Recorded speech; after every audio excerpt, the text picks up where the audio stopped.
الحمد لله وكفى السلام على عباده الذين اصطفى أما بعد فأعوذ بالله من الشيطان الرجيم بسم الله الرحمن الرحيم محترم بزرگوں دوستوں بھائیوں، اللہ رب العزت کا احسان اور فضل کرم ہے کہ اللہ نے ہم کو ایمان کی دولت سے نوازا۔ اگر سوچئے اگر ایمان والے کے وہاں پیدا نہ ہوئے ہوتے تو ہمارا کیا ہوتا۔ اللہ نے بن مانگے یہ نعمت ہم کو عطا کی ہے، اللہ کا کتنا بڑا احسان ہے۔ تو کیا ہم جو اسلام ہم کو اللہ نے دیا ہے اس کی قدر و قیمت کر رہے ہیں؟ کیا ہماری زندگی اسلام کے طور اور طریقوں پہ چل رہی ہے؟ ہم اپنی زندگیوں میں غور کریں، کیوں ہم گناہوں کی طرف جو ہے تو متوجہ ہو رہے ہیں؟ کیوں ہماری زندگی میں تقویٰ نہیں آ رہا ہے؟ تقویٰ کسے کہتے ہیں؟ لوگ سمجھتے ہیں کچھ کرنے کے نام کو تقویٰ کہتے ہیں، بلکہ کچھ کرنے کو تقویٰ نہیں بلکہ کچھ نہ کرنے کو تقویٰ کہتے ہیں۔ گناہوں کو نہ کرنا یہ تقویٰ ہے۔ کئی لوگ بہت عبادت کرتے ہیں لیکن کئی عبادتوں کے باوجود بھی ان کی جھولیاں خالی رہ جاتی، ان کے نامہ اعمال میں کوئی عمل باقی نہیں رہتا۔ کیا وجہ ہے؟ گناہ کی ناموسن۔ گناہ جو ہے انسان کی نیکیوں کو کھا جاتا ہے۔ اللہ کے نبی نے فرمایا جو انسان مسجد میں دنیا کی باتیں کرتا ہے اس کی نیکیاں اس طریقے سے ختم ہو جاتی ہیں جیسے سوکھی لکڑیوں کو آگ جلا کر راکھ کر دیتی ہے۔ گناہ کتنا کیا؟ ایک۔ نیکیاں کتنی ضائع ہوئی؟ ساری کی ساری نیکیاں ضائع ہوئی۔ تو معلوم کیا ہوا؟ جتنا ضروری نیکیوں کا کرنا ہے اس سے کئی گنا زیادہ گناہوں سے بچنا ہے۔ نیکیاں کرنا جتنا ضروری ہے اس سے کئی گنا زیادہ گناہ سے بچنا بھی ضروری ہے۔ جب گناہوں سے حدیث پاک میں آتا ہے کہ جب بندہ ایک گناہ کرتا ہے تو اس کے دل پر ایک سیاہ نقطہ لگ جاتا ہے، اور اگر وہ اس سے توبہ نہ کرے تو وہ نقطہ بڑھتا ہی جاتا ہے۔ اب ذرا سوچئے، جس دل میں گناہ بھر جائے، دل سیاہ ہو جائے تو ہم کو سکون کیسے مل سکتا ہے؟ لوگ بڑے پریشان ہوتے ہیں کہ ہمارے دل میں سکون نہیں ہے، گھبراہٹ ہے، بے چینی ہے، راتوں کو نیند نہیں آتی۔ اب ذرا بتائیں مجھے آپ کہ جس دل میں اللہ نہ ہو اور گناہوں کی نوسط ہو تو ہمارے دل میں سکون کیسے آ سکتا ہے؟ لوگ سکون تلاش کرتے ہیں، سکون کیسے آ سکتا ہے جب گناہ ہمارے دل میں بھرا پڑا ہو؟ ہم شکایت کرتے ہیں کہ کیسے گناہوں سے بچنا نصیب ہوگا، ماحول کیسا ہے، کیا ہے، لیکن دیکھیں پرانے دور میں لوگوں کا تقویٰ کیسے ہوا کرتا تھا۔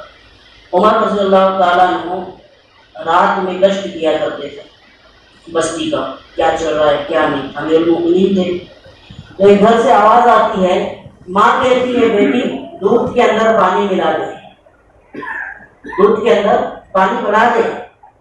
تو بیٹی کہتی ہے کہ نہیں، امیر المؤمنین نے منع کیا ہے دودھ میں پانی بڑھانے سے، میں کیسے بڑھا سکتی ہوں؟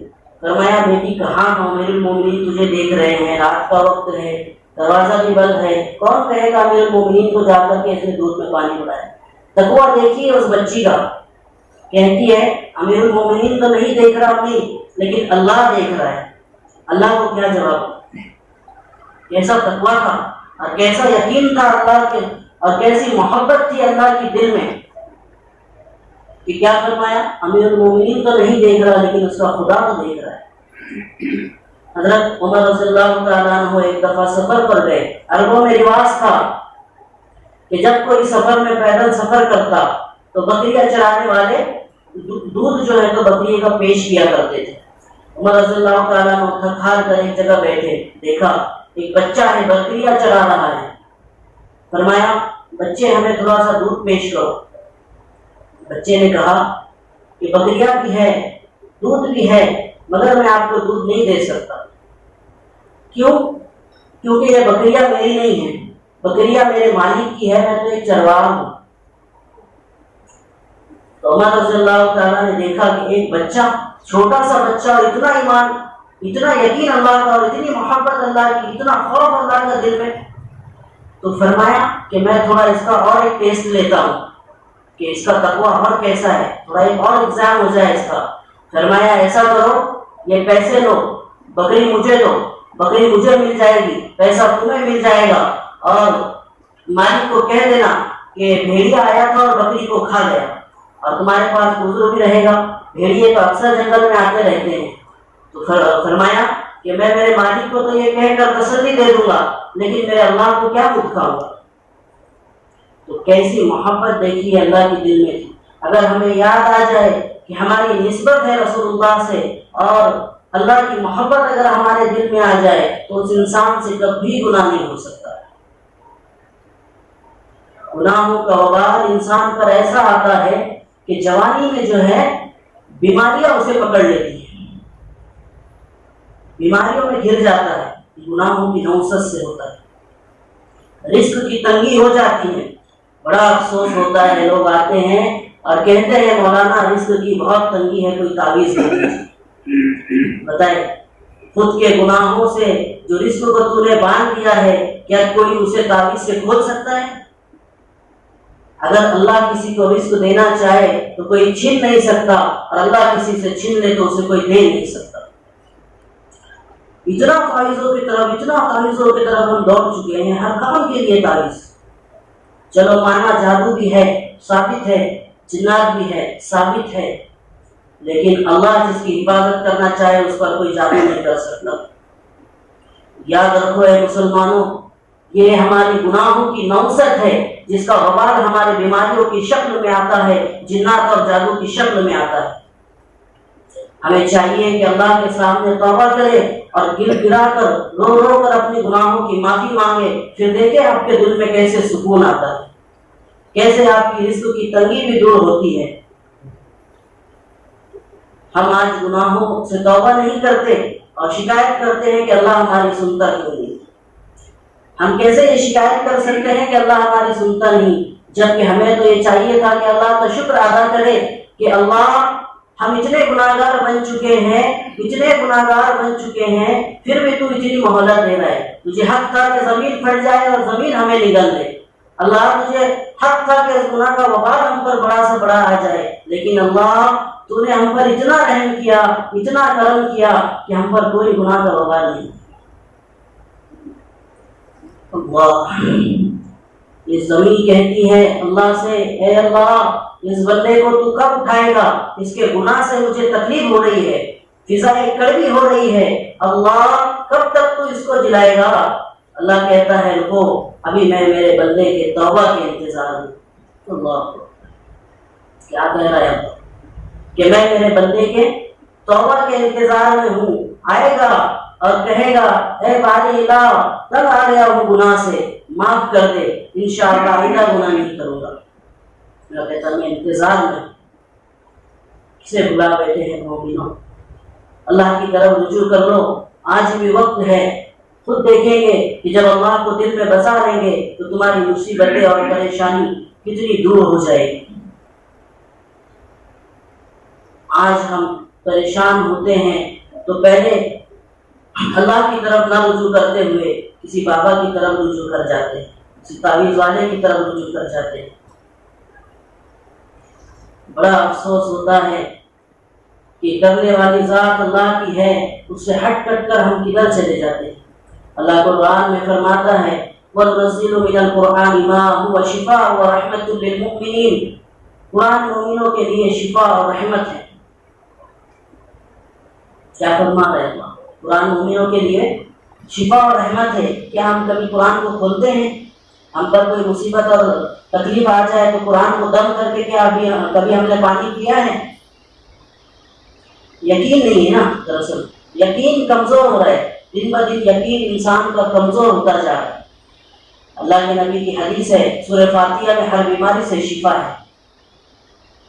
اگر ہمارا ایمان اس کے اوپر ہے کہ اللہ کے نبی نے فرما دیا تو وہ بات ہوگی، اور تم اگر یقین کے ساتھ اس کو پڑھ کر دم کر کے پی لو تو تمہیں شفا ضرور ملے گی۔ ایسا ہو نہیں سکتا کہ تم قرآن دم کر کے پی رہے ہو اور تمہیں شفا نہیں ملے گی۔ یہ عقیدے کی کمزوری ہے، یہ ہمارا عقیدہ جو ہے کمزور ہو چکا ہے۔ کیا بنے گا ہمارا، سوچیے ذرا، آج زندہ ہے کل مر جائیں گے، کیا ہم دکھائیں گے اللہ کو مر کر؟ اسکولوں اور کالجوں میں گیدرنگ کے نام پر اسلام کی جو ہے تو دھجیاں اڑائی جا رہی ہیں، پروگرام رکھے جا رہے ہیں، اس میں ہمارا بچہ اور بچی ناچ رہی ہے، ہم بڑے خوشی کا اظہار کرتے ہوئے جاتے ہیں، کہاں جا رہے ہیں؟ پروگرام میں بچے نے حصہ لیا ہے، بچی نے حصہ لیا ہے، کیا کرے گا تیرا بچہ اور تیری بچی؟ حصہ لے کر نیم برہنہ لباس پہن کر ناچ گانا کرے گی، تھرکے گی وہ گانے پر، اور آپ اس کو اپنی حلال کمائی میں سے پیسے نکال کر انعام دیں گے کہ جو تمہیں ناچا ہے مجھے بہت اچھا لگا۔ کیا یہ ہمارے اسلام کی تعلیمات میں سے ہے؟ کیا یہ سکھا رہا ہے ہمارا اسلام؟ ہمارے اسلام کو سیکھے، علماء کرام کی صحبت میں بیٹھے، ایک ایک چیز ہمیں سیکھنے کی ضرورت ہے کہ ہمارا اسلام کیا کہہ رہا ہے۔ کیا ہمارا اسلام سبھی دھرموں سے پیارا نہیں ہے؟ کیا ہمارا اسلام سبھی دھرموں سے پیارا نہیں ہے؟ سچا دین نہیں ہے اسلام؟ چاہیے تو یہ تھا کہ ہم اپنے آپ کو اسلام میں اس قدر ڈھال دیتے کہ لوگ دیکھنے والے کہتے کہ واقعی ان کا اسلام جو ہے تو صحیح ہے، اور لوگ ہمیں دیکھ کر کے ایمان لا لیتے۔ مگر ہو تو یہ رہا ہے کہ ہم نے غیروں کی مشابہت کو اختیار کر لیا ہے، غیروں کے طور طریقے پہ ہم چل رہے ہیں، جبکہ چاہیے یہ تھا کہ وہ دیکھ کر ہمیں ہمارے طور طریقے پر چلنے والے بن جاتے تھے۔ آج کیوں ہم گناہوں سے توبہ نہیں کرتے؟ کیوں اس موسیقی ناچ گانے میں ہم جو ہے تو مبتلا ہو جا رہے ہیں؟ پہلے کے لوگ جب پاک دامن ہوا کرتے تھے تو ان کی کوکھ سے جنید بغدادی رحمۃ اللہ علیہ جیسے لوگ پیدا ہوا کرتے تھے، شیخ عبد القادر جیلانی، محبوب سبحانی، غوث پاک رحمۃ اللہ علیہ جیسے اللہ والے پیدا ہوا کرتے تھے۔ آج ہمارے بچے اور بچیاں گانے پر تھرک رہے ہیں، ناچ رہے ہیں۔ کیا ایسے کوکھ سے کوئی اللہ والا پیدا ہو سکتا ہے؟ کیا تربیت ہو رہی ہے ہماری؟ ایک اللہ والوں سے ایک کرامت ظاہر ہو گئی، خوشی کا اظہار کیا، ماں کے پاس آئے، فرمایا ماں مجھ سے ایک کرامت ظاہر ہو گئی۔ فرمایا بیٹے اس میں تیری کیا کرامت ہے؟ اس میں تو میرا کمال ہے، میری کرامت ہے۔ فرمایا کیسے؟ فرمایا کہ بچپن میں نے کبھی تجھے بے وضو دودھ نہیں پلایا، ہمیشہ جب بھی تجھے دودھ پلایا باوضو ہو کر پلایا، یہ اس کی برکت ہے کہ تجھ سے یہ کرامت ظاہر ہوئی۔ نگاہ ولی میں وہ تاثیر دیکھی، بدل دی ہزاروں کی تقدیر دیکھی۔ جنید بغدادی رحمۃ اللہ علیہ ایک بستی میں گئے دین کی بات کو لے کر، نوجوانوں نے فرمایا کہ یہاں سے چلے جاؤ، یہاں تمہارا کوئی عمل کام نہیں آنے والا، یہاں پر ایک فلاں فلاں بستی میں فلاں فلاں جگہ پر ایک عورت ہے غلط کام کرنے والی، سب یہاں اسی کے دیوانے ہیں، نوجوان اسی کی طرف جاتے ہیں۔ فرمایا اچھا چلو مجھے وہاں لے چلو۔ نوجوان نے پتہ دیا، چل پڑے جنید بغدادی اس راہ پر۔ نوجوان تو نوجوان ہے، گولیاں مار رہے، دیکھو دین کی بات ہمیں بتلانے آئے تھے اور خود راہ پر چل پڑے۔ گئے جنید بغدادی رحمۃ اللہ علیہ، بیٹھ گئے نیچے، لوگ جا نہیں رہے اوپر۔ وہ آئی اوپر سے، فرمایا کون ہو؟ کیا لینے آئے ہو؟ فرمایا میں لینے نہیں دینے آیا ہوں، بلی کے کار میں تو چترے ہی ہوتے ہیں۔ فرمایا کیا دو گے؟ سب کچھ دوں گا، جو تم مانگو گی وہ دوں گا۔ آ جاؤ اوپر۔ چلے گئے جنید بغدادی رحمۃ اللہ علیہ اوپر۔ فرمایا کیا کرنا ہوگا؟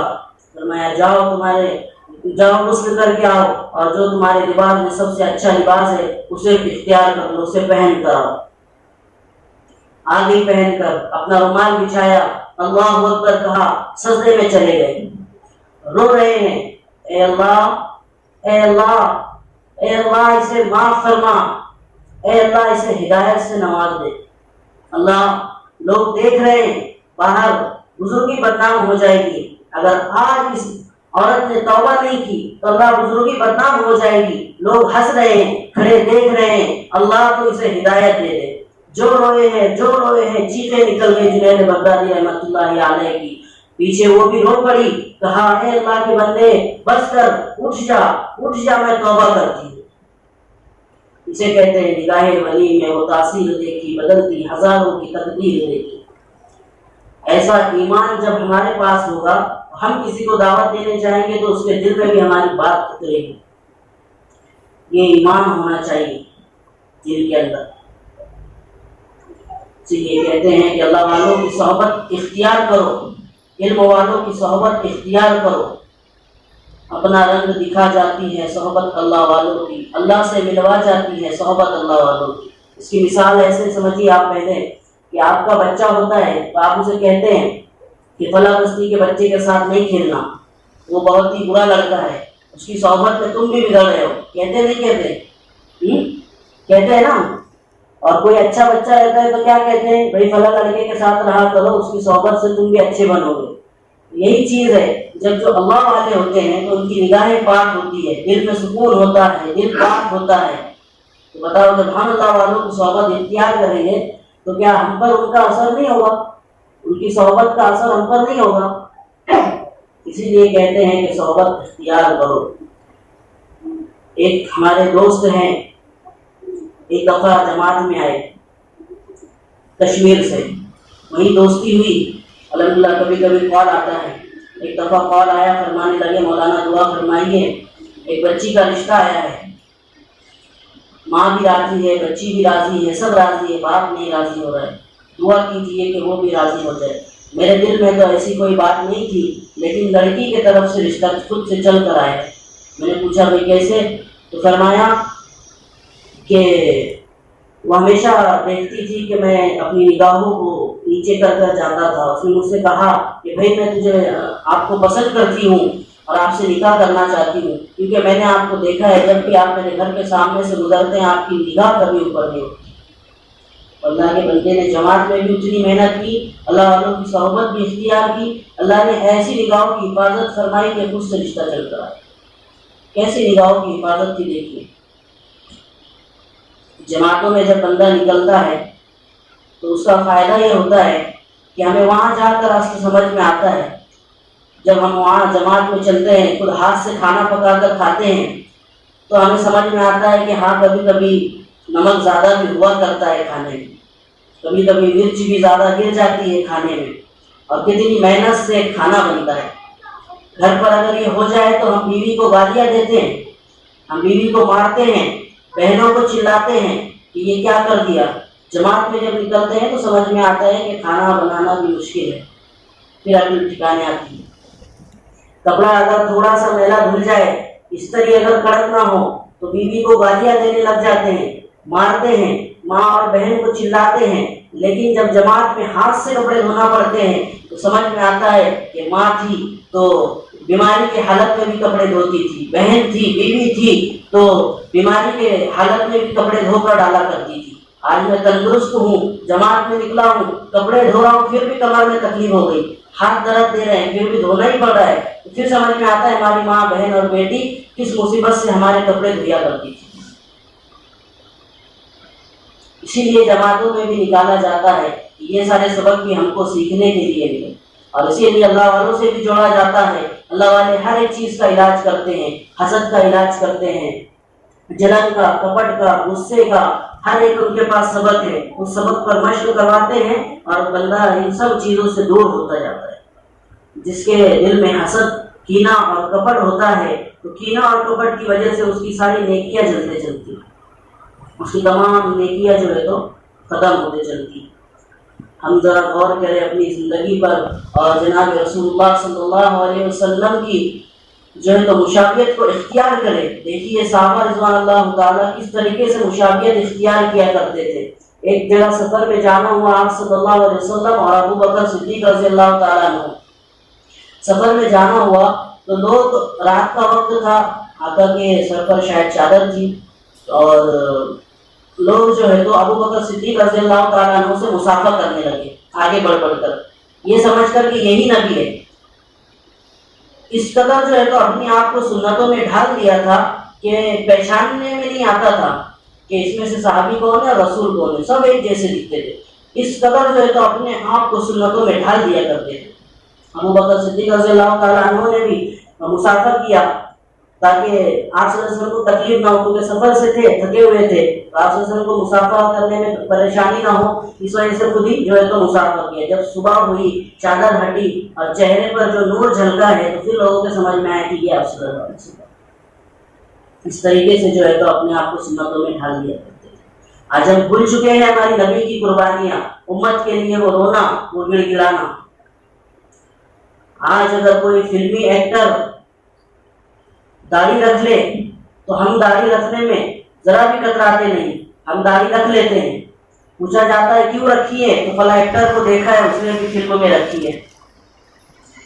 آج اگر یہ لباس ہم کو پہننے کے لیے کہا جائے جو ہمارے نبی کو پسند تھا، ہم نہیں پہنتے، لیکن اگر کوئی ایکٹر کو دیکھ لے اس نے فلم میں پہنا ہے تو ہم وہ لباس بھی پہنتے ہیں. دیکھتے ہیں کہ اس میں بڑے بال رکھے جو زلفے کی طرح ہے تو ہم وہ بھی رکھنے تیار ہو جاتے ہیں، لیکن جب آقا کی سنت کی بات آتی ہے تو ہم سے نہیں ہو پاتا. ہم غیروں کو موقع دیتے ہیں ہمارے اسلام پر انگلیاں اٹھانے کی. جب وہ اسلام پر انگلیاں اٹھاتے ہیں یہ موقع کس نے دیا؟ ہم نے دیا ان کو. اگر ہم صحیح طریقے سے صحیح معنوں میں اپنے اسلام پر چلنے والے بن جائے تو کسی کی ہمت نہیں ہوگی کہ ہمارے اسلام پر جو ہے تو انگلیاں اٹھا دے. کوئی اسلام پر انگلیاں اٹھاتا ہے تو ہم آستین چڑھا کر دھرنے دینے بیٹھ جاتے ہیں کہ معاشرت میں ہم جو ہے تو گستاخی برداشت نہیں کریں گے، آقا کی شان میں گستاخی برداشت نہیں کریں گے. لیکن سب سے زیادہ گستاخی کرتا کون ہے؟ ہم کرتے ہیں. ہم داڑھی کو کاٹ کر آتے ہیں کہ آقا کو تکلیف نہیں ہوتی ہوگی. بڑے ہی شان سے ماں باپ بھی کہتے ہیں گھر میں کوئی بچہ اگر داڑھی رکھنا چاہے تو کہتے ہیں کہ کیا ضرورت ہے داڑھی رکھنے کی، ابھی تم نوجوان ہو. کلمہ پڑھنا چاہیے، حضرت فرماتے ہیں اس کے ایمان کے جانے کا خطرہ ہے اس بول پر. یہ کوئی بات ہے کہنے والی کہ کیا ضرورت ہے ابھی داڑھی رکھنے کی، ابھی تم نوجوان ہو. اللہ، ہم ہمارے نبی کی قربانیوں کو بھول چکے ہیں. طائف میں پتھر پڑے، آقا علیہ السلام بھاگے، بے ہوش ہو گئے. ایک صحابی نے اٹھایا، کندھے پر ڈالا، ایک انگور کے باغ میں چلے گئے. عتبہ بن ربیعہ سب سے بڑا دشمن آقا کا، جب اس نے دیکھا نبی کی حالت تو کہا ہائے طائف والوں نے کتنا ظلم ڈھایا ہے. نبی پر رحم آ گیا اس کو بھی کہ ہائے یہ کیا کر دیا لوگوں نے، لیکن ہمیں رحم نہیں آیا.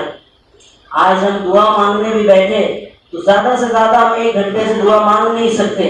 میرے دوستوں، ہمارے نبی علیہ السلام نے اونٹ پر بیٹھ کر کڑکتی دھوپ میں 6 گھنٹے امت کے لیے روئے ہیں. کتنے گھنٹے روئے ہیں؟ 6 گھنٹے اپنی امت کے لیے روئے ہیں. آقا معراج پر گئے، ہم کو نہیں بھولا، زمین پر رہے، ہم کو نہیں بھولا. ہم ہمارے دلوں سے پوچھیں کیا ہمارے نبی کی قربانیوں کی عظمت ہمارے دلوں میں ہے؟ کیا ہم نے بھی وفا نبھائی ہے اپنے آقا سے؟ ذرا سوچیں، دل پر توجہ ڈالیں اپنے. کیا فرما رہے ہیں نبی؟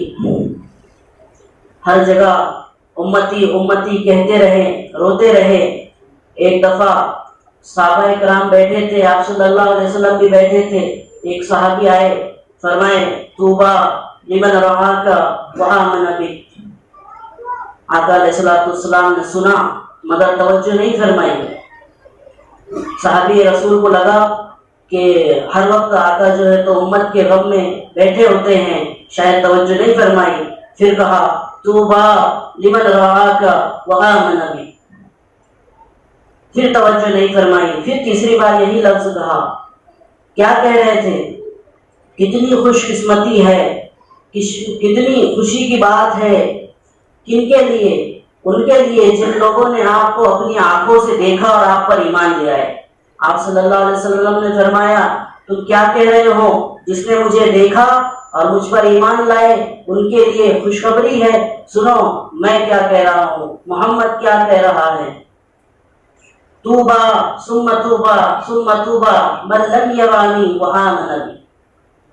بہت زمانے کے بعد ایک طبقہ آئے گا، کچھ لوگ آئیں گے جو مجھے نہیں دیکھیں گے اور نہیں دیکھتے ہوئے بھی مجھ پر ایمان لائیں گے، میں محمد ان کے لیے 3 خوشخبریاں، 3 انعامات ہیں ان کے لیے۔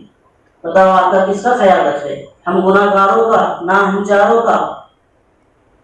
ایک دفعہ جبریل علیہ السلام آئے، آقا نے پوچھا کہاں سے آئے ہو جبریل؟ فرمایا جہنم کی سیر کر کر آ رہا ہوں۔ تو فرمایا کیا دیکھا؟ فرمایا کہ وہاں پر ایک جگہوں پر آپ کی امت کو جلتا ہوا دیکھا۔ آقا کا چہرہ سرخ ہو گیا، سوکھ گیا، حجرے میں چلے گئے اور رونے کی آواز آ رہی ہے، یا ربی امتی امتی، یا ربی امتی امتی، یا اللہ میری امت، یا اللہ میری امت۔ صحابہ آئے، عمر رضی اللہ تعالیٰ آئے، سلام کیا، کوئی جواب نہ ملا۔ دوسرے صحابی کو بلائے، انہوں نے سلام کیا، 3 مرتبہ سلام کیا، کوئی جواب نہ ملا۔ تیسرے صحابی کو بلایا گیا، آقا کو آواز دی، سلام کیا، کوئی جواب نہ ملا، بس آواز آ رہی ہے، یا اللہ میری امت، یا اللہ میری امت، یا اللہ میری امت۔ علی رضی اللہ تعالیٰ تک بات پہنچائی گئی، کیا مسئلہ ہے؟ علی رضی اللہ تعالیٰ نے کہا کہ جب اتنے صحابی گئے کوئی جواب نہ ملا تو مجھ سے بھی نہیں ملے گا، ایک کام کرتے ہیں، ان کے نور نظر بیٹی فاطمہ کو بھیجتے ہیں۔ فاطمہ گئی، آواز دیا، سلام کیا، آقا علیہ السلام نے دروازہ کھولا، بیٹی کو اندر لیا، فرمایا ابو کیا ہے، کیا مسئلہ ہے، کیا مصیبت پیش آئی ہے، کس بات نے آپ کے دل کو تکلیف پہنچائی ہے؟ 3 دن ہو گئے آپ نے کھانا تک نہیں کھایا، کیا غم آپ کو ستایا جا رہا ہے؟ مسکراتے نہیں، کھاتے نہیں، پیتے نہیں، بس نماز پڑھاتے اور اپنے حجرے میں چلے جاتے۔ فرمایا بیٹی جبرائیل میرے پاس آئے تھے اور فرمایا کہ میرے ایک جہنم میں میری امت کو چلتا دیکھا ہے، تو بیٹی میں کیسے کھا سکتا ہوں، کیسے مسکرا سکتا ہوں اور کیسے جو ہے تو پی سکتا ہوں؟ آؤ بیٹی میں دعا کر رہا ہوں، تم بھی پیچھے پیچھے آمین کہہ دو۔ سجدے میں گئے، پھر رونا چالو کیا، یا اللہ میری امت، یا اللہ میری امت، یا اللہ میری امت۔ کس کے لیے روئے؟ ہمارے لیے روئے، اور آج ہم جگہ جگہ نبی علیہ الصلوۃ والسلام کی سنتوں کا جنازہ نکالتے ہیں۔ گھر میں فنکشن ہوتا ہے، نبی کی سنتیں ہٹا دی جاتی ہے، گھر میں کوئی پروگرام ہوتا ہے، نبی کی سنتیں ہٹا دی جاتی ہے۔ کیسے نبی کی سنتیں، نبی رحمت، کیسے نبی اعلیٰ نبی، کیسے نبی کی سنتیں ہم چھوڑ چکے ہیں؟ کیوں نہیں اپناتے اپنی نبی کی سنتوں کو؟ کیوں ہمیں قربانیاں یاد نہیں؟ نبی علیہ الصلوۃ والسلام کھجور کے درخت کے پاس گئے، گری ہوئی کھجور کھا رہے تھے، ایک صحابی آئے، فرمایا کھاؤ، تو فرمایا نہیں مجھے بھوک نہیں ہے، فرمایا مجھے بھوک ہے، آج 3 دن ہے میں نے کچھ نہیں کھایا۔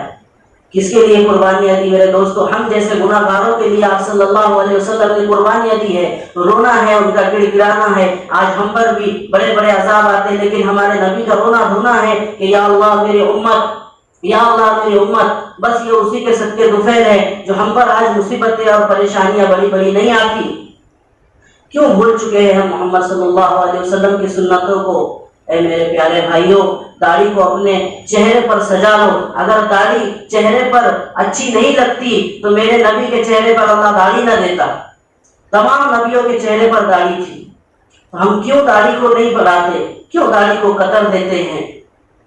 کیا سوچا ہے کل قیامت کے روز کیا منہ دکھائیں گے آقا کو؟ اگر آقا نے غمگین ہو گئے اور کہہ دیا کہ ہے میں جس کے لیے زندگی بھر تڑپتا رہا، اس نے میری ایک سنت کو بھی زندہ نہ کیا۔ کل قیامت کے دن جب نفس نفسی کا عالم ہوگا، لوگ کہہ رہے ہوں گے یا اللہ میری جان میری جان، اس میں آقا علیہ السلام کہیں گے کہ یا اللہ میری امت، یا اللہ میری امت، یا اللہ میری امت۔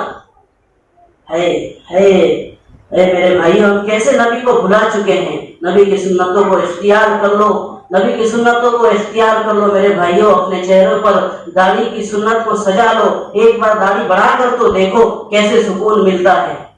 انشاءاللہ آج سے عہد کریں کہ ہم گناہوں سے سچی پکی توبہ کریں گے اور اپنے چہرے پر داڑھی کو سجا لیں گے۔ ارادہ کرتے ہیں سب؟ اللہ سب کو سچی اور پکی توبہ نصیب فرمائے اور گناہوں سے بچنا نصیب فرمائے۔ اللہ سب کی حفاظت فرمائے، نفس و شیطان سے سب کی اللہ حفاظت عطا فرمائے اور سچی اور پکی توبہ نصیب فرمائے۔ نیت کر لیجئے کہ ہم نے آج سے توبہ کی، انشاءاللہ آئندہ گناہ نہیں کریں گے۔ حدیث پاک میں آتا ہے کہ جو بندہ سچے پکے دل سے توبہ کر لے وہ ایسا ہے کہ جیسے آج ہی اپنے ماں کے پیٹ سے جنا ہو، کوئی گناہ باقی نہیں رہتا۔ توبہ کر لو، آج وقت ہے۔ اللہ تعالیٰ کے سننے سے زیادہ عمل کی توفیق عطا فرمائے۔ وآخر دعوانا ان الحمد للہ رب العالمین۔